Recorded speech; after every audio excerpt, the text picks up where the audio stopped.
Welcome, and thank you all for coming. Today we're here with the Chief of the National Guard Bureau, General Dan Hokanson, and Senior Enlisted Advisor to General Hokanson, SEA Tony Whitehead, to discuss the National Guard's accomplishments in 2023 and its priorities for 2024. I'm Lieutenant Colonel Caitlin Brown, National Guard Bureau Public Affairs, and I'll be moderating today's media roundtable. We only have until 1:45 today, so we'd ask that you please keep your questions focused on the topic of Guard priorities. General Hokanson and SEA Whitehead have some brief opening statements, after which we'll open up for questions.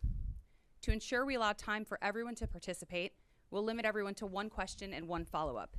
If there's time remaining at the end, we can open it up for additional questions.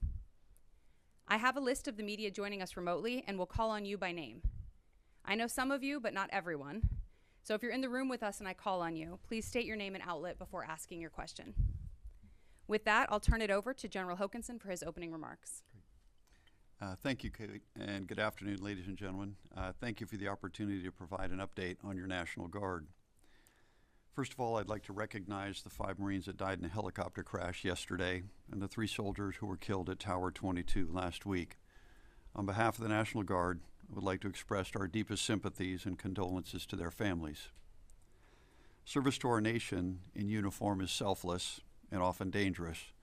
41 National Guardsmen were also injured in the drone attack on Tower 22, one of whom my wife and I had the honor to visiting in the hospital earlier this week. Fortunately, 30 of the National Guardsmen who were injured have been cleared and returned to duty. It is a reminder the National Guard serves alongside our active duty and reserve teammates on the front lines as an operational force in a turbulent and ever-changing global security environment. And although this may not be news to many of you, when I had the honor of assuming this job in August of 2020, I discovered there was a lot of misunderstanding about what the National Guard is, what we do, and who serves in our formations. So thank you for giving me and our Senior Enlisted Advisor, Tony Whitehead, the opportunity to speak with you today to update you on one of our nation's most indispensable organizations, the National Guard. Rather than giving you a trove of numbers and data on what the National Guard does every day and has over the past year, I'd like to share a few snapshots of how the National Guard is having an impact locally, nationally, and internationally. To be clear, the National Guard exists to fight and win our nation's wars. That is a primary mission for our 430,000 soldiers and airmen across all 50 states, 3 territories, and the District of Columbia. Our unique constitutional structure and authorities also allow us to support our communities in times of crisis. And our community-based organizations allow us to build enduring partnerships at every level, from local first responders to the 100 nations who are part of our National Guard State Partnership Program. We're the 2nd largest organization in the Department of Defense, behind only the active duty Army, and we comprise 20% of the United States military. We do everything from deploying combat formations around the globe to missile defense of the homeland, protecting cyberspace, and conducting space operations. And at the same time, we respond to disasters in our communities. Today, nearly 45,000 Army and Air Guardsmen are mobilized performing missions in support of our combatant commanders, and more than 27,000 of them are serving overseas. Simply put, America cannot execute its national defense strategy without the National Guard. With an aggressive China asserting influence in the Indo-Pacific and around the globe, a belligerent Russia invading a peaceful neighbor, North Korea developing long-range offensive weapons, and numerous violent non-state actors at work in the Middle East and beyond, the mission of the National Guard and the capabilities we bring to the fight have never been more important. Locally, as you see in the headlines out of California this week, the National Guard is making a difference in helping save lives in our communities every single day. For the National Guard, this is business as usual. Our communities expect it, and so do we. But as I stated earlier, the National Guard's primary purpose is fighting our nation's wars, and we continue to make a vital difference at the national level across all warfighting domains. For example, most Americans aren't aware the National Guard has a significant role in cyber and space operations. And in September, a National Guard cyber team won the NetWars Department of Defense Services Cup for the 3rd year in a row. This year's team included National Guard soldiers and airmen from Ohio, North Carolina, Delaware, Florida, and California. These winners embody the best of our National Guard, experts in their civilian jobs who use those same skills to serve our nation.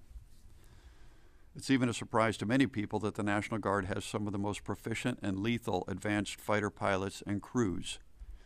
In fact, last September, after a 19-year break, the Air Force held once again its annual William Tell air-to-air competition. Competing side by side with their active duty counterparts in an intense competition, the Vermont National Guard won the top F-35 wing, the F-35 individual superior performer, and the top F-35 crew chief. In addition, the Massachusetts Air National Guard won the top F-15 wing, the F-15 individual superior performer, and the overall weapons load competition, demonstrating our guardsmen are among the best of the very best. If that isn't impressive enough, our National Guard team also took top honors in the most recent international sniper competition against 35 three-person teams from all over the world. Lastly, you'll find the National Guard in increasingly impactful roles internationally. Recently, on a trip to the European Command's area of responsibility, I met with Ukrainian troops training with our National Guardsmen. They were just the latest of over 7,500 soldiers from 19 different Ukrainian battalions receiving training from our Guardsmen. A few weeks ago, the Mississippi National Guard replaced the Arkansas National Guard, who had been building up the combat capability of Ukrainian forces for 9 months. Building on training the National Guard and Ukraine have been conducting together for more than 30 years through the State Partnership Program. These snapshots are just a glimpse at what the National Guard does every day, locally, nationally, and internationally, highlighting the fact we're as active and relevant as ever and will continue to be in the years ahead. Our leaders wake up each day ever mindful of the responsibility to ensure our more than 430,000 National Guardsmen are the best trained and most ready combat reserve our nation can muster. By taking care of our people, maintaining readiness, modernizing, and embracing reform, we will do just that and continue to keep our promise to America to be always ready, always there. Thank you for your time, and now I'd like to turn it over to our Senior Enlisted Advisor, Tony Whitehead. Hey, thank you, General Hokanson, and good afternoon. SEA Tony Whitehead, the Senior Enlisted Advisor to our 29th Chief of the National Guard. You know, our 430,000 soldiers and airmen are an amazing family, and of those, 360 happen to be our enlisted force. As General Hokanson mentioned in his remarks, our Guardsmen are on duty all over the world, and oftentimes in harm's way. I want to express my deep sympathies, too, for our 3 Army reservists, their families, and the battle buddies with their loss, who actually served our nation bravely. And our 41 National Guard service members who were injured, they're back home and we'll be taking care of them. And those that are back on the front line, we know they'll do a phenomenal job. And of course, as the General mentioned, our 5 Marines that lost their lives on Tuesday. Our hearts go out to them and their families. Deployed service members often face traumatic experiences and daily struggles which can adversely affect their mental health. These experiences may not show when they come back home immediately, but when they return to their everyday lives, sometimes it's there. Our efforts to address individual contributing factors alone does not suffice in enhancing resilience against it. The National Guard is actively addressing multifaceted issues with regard to suicide. We're committed to eliminating the stigma around seeking mental health. By revising our policies and to encourage those in support, we are there for them. Additionally, through strategic partnerships, we ensure that all Guardsmen have free access to mental health services, regardless of their status or location. Sergeant First Class Damian Jorgensen from the Nevada National Guard came with his team to visit my office this past week. And while there, he talked about the fact that they appreciated the chaplains coming to the formations because that was extremely important to their morale and welfare. What he talked about most importantly was that the talk wasn't about faith, it was about his well-being. And because of that, he made the decision to switch MOSs and become part of the religious affairs team. This was very important to his formation and to the Nevada National Guard as a whole. And it also changed his outlook, and retention has helped because of that. But that was one of the few that were part of that team that made a huge difference over many. And one of the things he wanted me to share is this. He said, we do have to report suicides. He said, but if we ever had an opportunity to talk about the lives that we saved, that number would be very large. We've performed over 28 million in-person days for our communities over the past 3 years. And we've done that when we've been called wherever we were needed. Over this past year, we've provided ground and air forces to all of our America's combatant commands, whether it was here or overseas.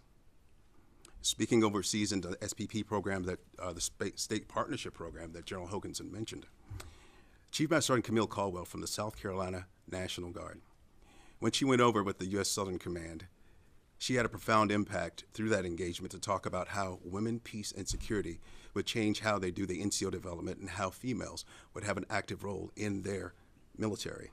And because of that, now we see the changes that have been made in some of their policies and procedures to have some females play some very important roles in their NCO leadership roles.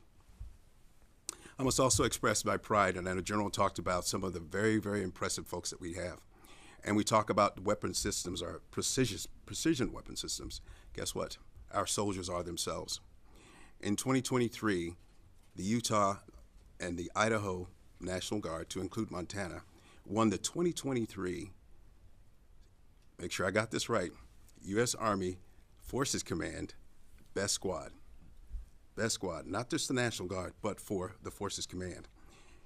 In addition to that, thousands of miles that were put on their feet, ruck marches, just you name it, and they were there. These are the young soldiers that make up our National Guard, and then they go back to their communities and serve. Weapon systems in action. And then lastly, I'm going to wipe this. There you go. I didn't put the powder on there, sir. Yeah. We also want to celebrate Airman Deruva Pularu, and I want to make sure I said that right because I know he's listening. He's from the New York National Guard. He won the 2023 Outstanding American Legion Service Member of the Year Award and the Air Force's 2023 Outstanding Airman of the Year Award. These are our airmen, our Air National Guard. Part-time members, full-time commitments. As leaders, hearing about these personal stories and experiences for our individuals behind the uniform, both on and off duty, they are phenomenal representatives of us as a nation. And that reminds General Hokanson and myself that we have the responsibility to provide them with the assistance and the resources they need, both on and off duty. As you may have seen, our service senior enlisted recently talked about quality of life issues. I'm grateful that I had an opportunity to be an advocate for our guardsmen. Just the day before, I had a detailed and meaningful conversation with the chair and the senior member of the Quality of Life panel for the House Armed Services Committee. And we talked about those issues that affected our guardsmen and their families. I'm thankful for their dedication to the well-being and the safety of our brave service members and their families. And what they were saying to me was they wanted us to make sure that we had everything that we need to be always ready and always there. And so with that in mind, I want to thank you for affording us the opportunity to tell the Guard story. And I look forward to your questions with General Hokanson. We'll now open it up for questions. I'd like to start with Tara from the Associated Press. Hi, thank you both for being here. My first question is for you both on Tower 22 and the attack in Jordan. You said that 30 of the 41 had returned to duty. Can you speak a little bit about the nature of the injuries of those that are still getting care? And then overall, have you heard back from, especially the enlisted who are there, how concerned are they about their security at that base given all the increased tensions? And then secondly, next topic on F-16 training. Without another supplemental for Ukraine, how much longer can the Guard keep training Ukrainian pilots, and is that going to affect the ability to get pilots out onto the battlefield? Okay. Great, Tara. Thank you so much. With respect to the conditions, due to HIPAA, we don't really release the injuries that they've sustained without their approval. Or so, with that respect, I'd kind of have to defer, and if we get that later on, we could certainly provide that. But when you look at our guardsmen, we've got over 8,000 in the CENTCOM area of responsibility, and we work very closely with the combatant commanders to help mitigate any risks out there. Sadly, no system is 100% successful in anything, but our teams have done extremely well defending all of our installations in the region. And so we work very closely to make sure they have the resources they have to mitigate the risk as low as possible. But I will tell you, everyone in the National Guard now has either come in or enlisted or re-enlisted since September 11th. And their expectation is that they will deploy overseas, they will serve our country, no matter where that is. And so we've seen no change in that so far, but obviously we watch that very closely. With respect to the F-16 training, we do have the resources to continuing the training that's already started, and we plan, that's being conducted down at the Arizona National Guard. And in fact, we've been training over 24 allies and partners since 1989 there in the F-16. So we'll be able to continue the training and hopefully get all those folks completed later on this year. And then if we decide to increase that, obviously we'll need the resources to train additional pilots and ground support personnel. Okay, thank you. Right. Okay, next Thank you. question. Sorry. Sorry. Oh, it's okay. Yeah. If I can escape, I will, No, but no. So thank you for that, and thank you for asking about our enlisted force in particular. I want to tell you, you talk about force multipliers on the field. They're the ones. You know, it helps with the commanders and the job that they have to do, and those in particular that had to get back to work when they were able to. It's because they had that resilience. The resilience they get from their leadership, they get from their family and the community. And as the general said, you know, any issues or concerns about the medical welfare is something that we can't talk about. But I will tell you, it's their training.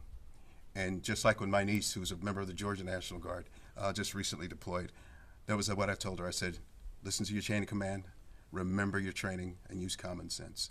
You know, you may be in harm's way, but if you remember those three things, there's a very good chance you're going to come back home. And as the boss said, nothing's 100% guaranteed, but following those three normally gets our soldiers and airmen back home. Yeah. Okay. We'll go to Haley from CNN. Thank you. Hi. I'm curious if you can speak a little bit about some of the National Guard air defense units in particular. What is sort of that looking like, especially in the CENTCOM area? Is there any talk about sort of beefing up, sending more units out? I know that's can only speak so much about that, but anything about that in particular? So thank you, Haley. And when you look at the role of the National Guard, we have been involved in air defense for decades now. In fact, the air defense of the National Capital Region is being run by the National Guard and has been for a long time. Additionally, when you look across the United States, we've got 16 air control alert sites. 15 of those are run by the Air National Guard, to include our air defense sectors, both east and west. So we're very involved in that aspect of it. When it comes to those folks in the CENTCOM AOR, we do mobilize our air defense units and send them forward. I would really have to defer to the combatant commander, General Eric Carrilla, as to where they are and what they're doing. All I know is that our units are manned at about 95% strength, which is really where we want them to be, that or above, and they're trained to the same standard as their active duty counterparts. And we have been conducting air defense missions, for a long time, to include back during the wars in Afghanistan and Iraq, where we were providing the base defense system for those as well. So our folks are very well trained, and we continue to fill all those mission sets that we're given. Okay. Anything, Tony? Just short addition to that, having had an opportunity to work in an ACA unit, as the general said, the history we have with understanding, one, our weapon systems, and two, the things that we need to do to defend our nation, and making sure from the wing commanders in the case of our ACAs up to the adjutants general, what we need to have in place, one, for the fight back home, and then prepare our soldiers and airmen to go downrange. We're in a good place. Oh, an ACA is air control alert. Thank you for that. Yeah. No, that's okay. Yeah. Yeah. If I could follow up really quickly.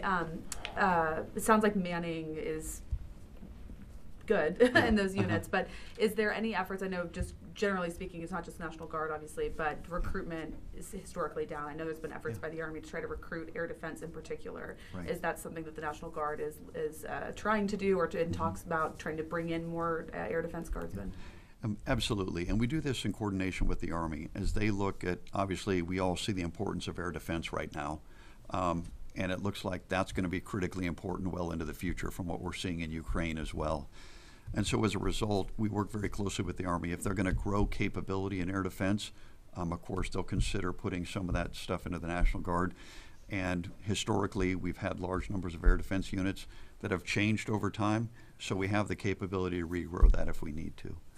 And just briefly, since you brought up the recruiting, we're actually in a pretty good place. When you look at the National Guard, we focus more on our end strength. which is a combination of what we recruit, how we retain, and then how we bring in people that have served prior. And right now, we're over 99% in both the Army and the Air National Guard when you combine those. But obviously, it's a tough recruiting environment, just like we see with everybody else. But we're doing everything we can to get at that, to make sure that if our units are called on, they're fully manned and they can do exactly what they're asked to do. I'll just add, as far as ADA is concerned, one of the things that we do in recruiting for both the Army and Air, but in particular for the Army and the ADA, is our in-service recruiters. The opportunity to maintain that experience and those skill sets long term. It gives them an opportunity, if they want to continue to serve and they may want to get out of the active component, they can join the National Guard, still use that skill set, and that'll help with new accessions on the Army side. All right, joining us remotely, we have a question from Idris Ali with Reuters. Idris, go ahead. Hey, thanks for doing this. Can you provide some details on, there's a lot of talk about the National Guard on the border, on the southwest border. Are you anticipating a nationalization or federalization of the National Guard to sort of go to the southwest border? If that's something you've had conversations with your leadership?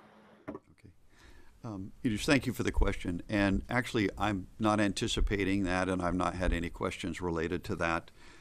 There are multiple provisions in law that the President, the Secretary of Defense, or the Service Secretary could mobilize or federalize the National Guard, but we've not had any conversations related to that.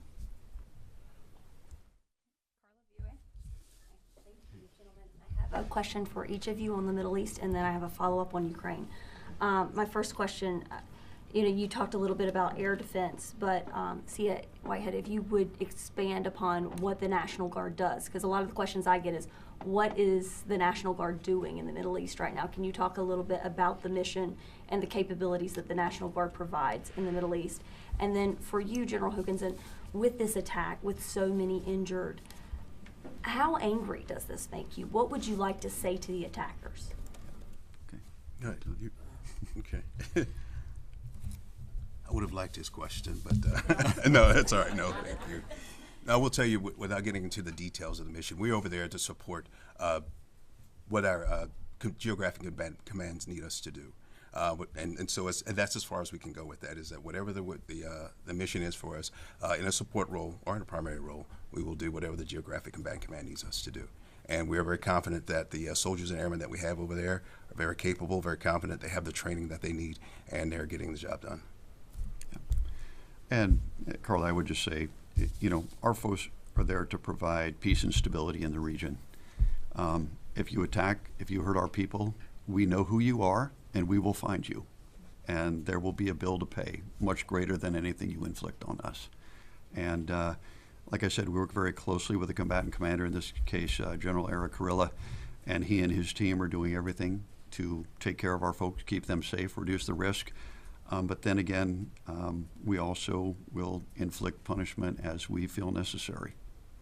And then very quickly to follow, if I may, on Ukraine, where are the F-16 pilots, the Ukrainian pilots, in their training now? Are they on track? Are they behind schedule, ahead of schedule? And can you, sir, as the chief of the National Guard Bureau, can you commit to provide U.S. reporters like myself greater access to the training of the Ukrainians by the National Guard in the U.S. and also in Germany? Okay. So with respect to the training, everything we see right now, they're on track. Obviously, we get further on into higher levels, then it may change. They may be more advanced or less. But we look at each pilot individually, because what we want to do is prepare them as much as possible before they go back to Ukraine to be successful. In terms of access, I would really have to defer to OSD because they're the approval authority for access. But we will take that and follow up to see. Okay, thank you. And I made sure I got this right because I did an acronym earlier. Our standard operating procedures and OIs are translated for those maintainers so they can make sure that the continuity of training can continue to take place when they have to go back to Ukraine. Next question will go to Megan from Military Times. Great, thanks. So given that National Guardsmen make up such a big percentage of the troops who are deployed in support of OIR, and they're being shot at more now than they have been in the past few years, what are you doing to advocate for their safety with CENTCOM, but also to provide for their care when they get back home and they go back to their civilian lives? Thank you, Megan. So We work very closely with the combatant commanders, and as a member of the Joint Chiefs of Staff, we provide all the resources that we can to each of the combatant commanders. We can never meet all of their requirements, but we work with them to reduce the risk to the lowest possible level that we can. And so all of our soldiers and airmen that are deployed downrange, they're aware of that. They see the security and the safety set up on each of our installations, so they know that our greatest responsibility is do whatever we can to protect them. And then in the case where we saw the 41 guardsmen as well as others that were injured, we get them the absolute best medical care we can forward. We were able to return 30 of them to duty, as I mentioned earlier. For the one soldier that's back here, I got a chance to visit with that soldier, doing extremely well, getting a lot of great care. And that's really how we take care of our people. We know that if they're injured, they know they're going to get the best care possible to get them hopefully back to work as soon as we can, and develop a long-term care plan for them if their injuries are serious. And given that there may be some concerns about some of the air defense capabilities of these remote outposts, are there any deployable guard, ADA deployable guard units right now that would be able to step in if the Pentagon decides that they want to send more over? And in that case, we work very closely with the Joint Chiefs of Staff to identify those capabilities that are needed and get them where they're needed to be. And we have answered every single request that we've been asked for within the Army National Guard. And like all of our formations, we stand ready to move or go wherever the mission dictates. Okay, thanks. Just simply put, our soldiers and our airmen, they're war fighters. They have an expectation that when they join, as General talked about earlier, that they may be going downrange, and the possibility of being in harm's way is there. And we prepare them for that. And in the unfortunate event that something happens, when they get back, we do have the transition that takes place to make sure that before they leave their orders, we do everything possible to get the medical attention, the mental health attention, and even the services for them and their families before they return to their civilian career. Also joining us remotely, we have a question from Moshe Gaines, NBC. Go ahead.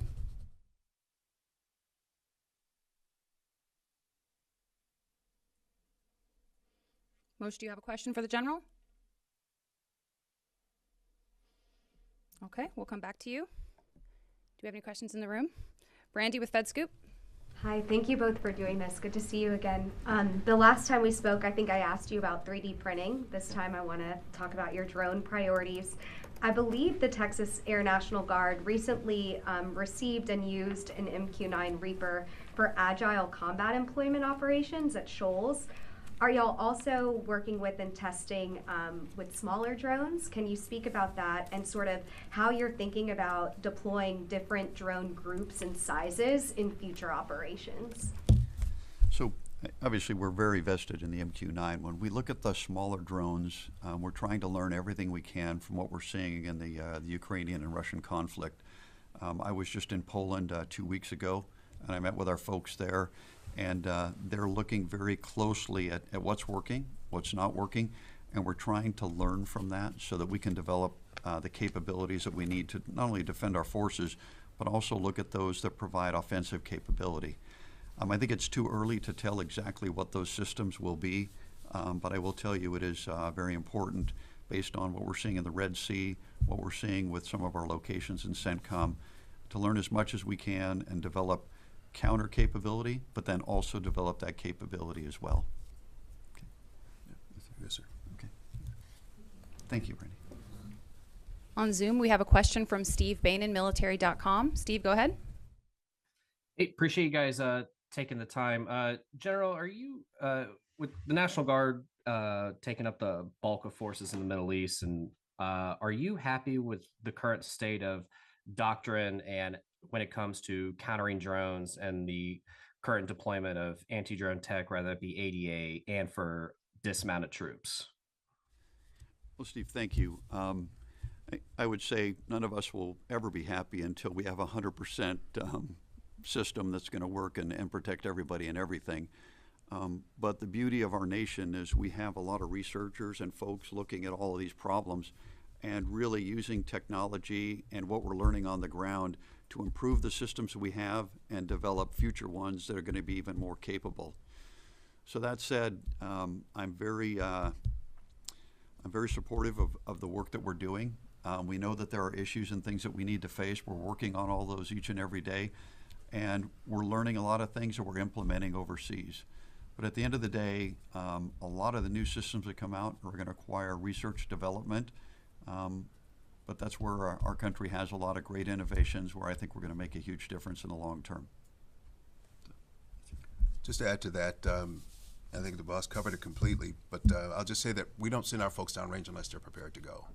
And if there's any changes in the technology that's there, we make sure the training is in place before.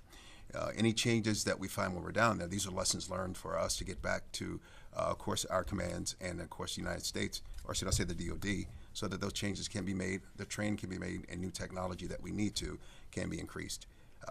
And bottom line is some places aren't safe. And where it's not safe, we understand. But again, as I said earlier, and maybe a canned answer, but we do have war fighters in uniform that are our guardsmen, and they have that expectation that it may not be safe where they go, but they are prepared for it before they go there, while they're there, and when they come home.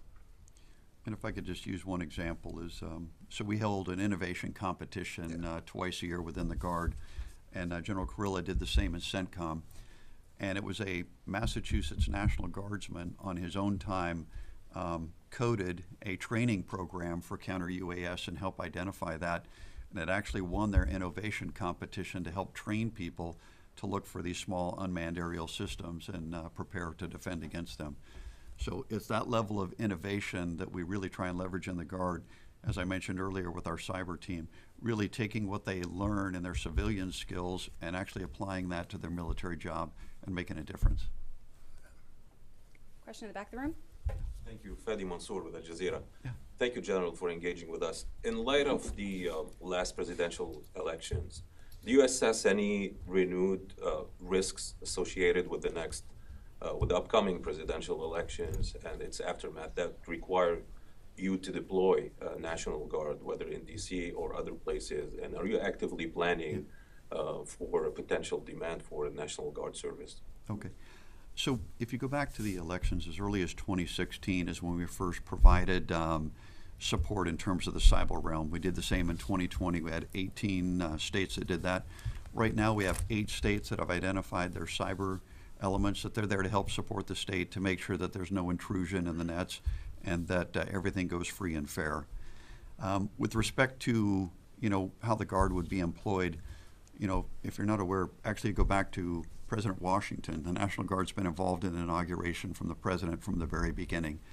And primarily we're there to supplement the DC National Guard to provide additional personnel for crowd control and other events. But when you look at anything beyond that, obviously on a regular basis, we look at what we have learned in the past and anticipate anything, whether it's a disaster or a civil disturbance or even COVID. And we make sure that whatever we're asked for, our folks are basically man-trained and equipped to do that mission set. And so if asked to do anything like that, we'll make sure that our folks are ready, that they have the right equipment, they know exactly what their authorities are, and we'll support our civilian law enforcement agencies as directed by our governors. You mentioned the civil disturbance, and this is what I was alluding to, not the cyber threat. I'm talking about domestic threats that came from the highest office probably in the nation. Do you have any assessment of potential risks that would require yourself to deploy forces, or can you assure the American people that these elections will be different this time? So we've had no requests at this time, but obviously as we get closer to events, we work very closely with the governors or the mayors of the cities and also local law enforcement. Because at the end of the day, they're the lead federal agency or the lead agency, and we're just there to provide additional support or manpower that they may need. And as we get closer, we'll definitely keep a close eye on that, and we'll be ready for whatever they ask us to do. Okay, thank you. Go ahead. Thank you. Sandra Irwin, Space News. General, I was wondering if you have any updates on the possible establishment of a Space National Guard. The Department of the Air Force said they do not support that. However, you may have gone back to them with another proposal. Do you have anything to share with us on that? So there's a congressionally mandated report called the 924 that we're working with the Secretary of the Air Force now on, and that is to look at what the potential options for the future are. If you go back historically for the last 3 years, the House of Representatives has passed a bill to create a Space National Guard. It was introduced in the Senate earlier this week, and I think there's 12 senators that support that, which is the most that have supported it previously. For me personally, I've been very clear on my congressional testimony when asked my best military advice. I believe the establishment of a Space National Guard is the best use of our folks that have been doing this mission in many cases for over 25 years. But as we look at where we are, no decisions have been made. My ultimate desire is to make sure that no matter what decision is made, that the mission that the Air National Guard folks are doing in space has got to continue. Space is a very contested domain. Our nation needs every single capability we have.